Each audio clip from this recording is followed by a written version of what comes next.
زبور 5ویں کتاب اور اس کا 141 باب جو 10 آیات پر مشتمل ہے۔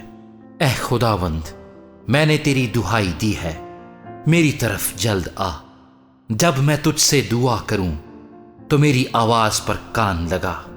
میری دعا تیرے حضور بخور کی مانند ہو، اور میرا ہاتھ اٹھانا شام کی قربانی کی مانند۔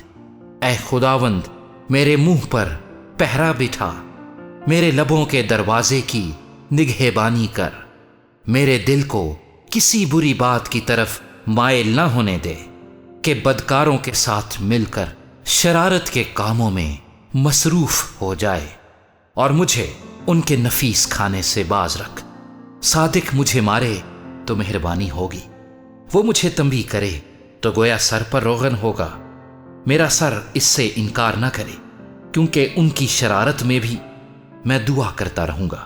ان کے حاکم چٹان کے کناروں پر سے گرا دیے گئے ہیں، اور وہ میری باتیں سنیں گے، کیونکہ یہ شیریں ہیں۔ جیسے کوئی ہل چلا کر زمین کو توڑتا ہے، ویسے ہی ہماری ہڈیاں پاتال کے منہ پر بکھری پڑی ہیں۔ کیونکہ اے مالک خداوند، میری آنکھیں تیری طرف ہیں، میرا توکل تجھ پر ہے۔ میری جان کو بے کس نہ چھوڑ، مجھے اس پھندے سے جو انہوں نے میرے لیے لگایا ہے، اور بد کرداروں کے دام سے بچا۔ شریر آپ اپنے جال میں پھنسیں، اور میں سلامت بچ نکلوں۔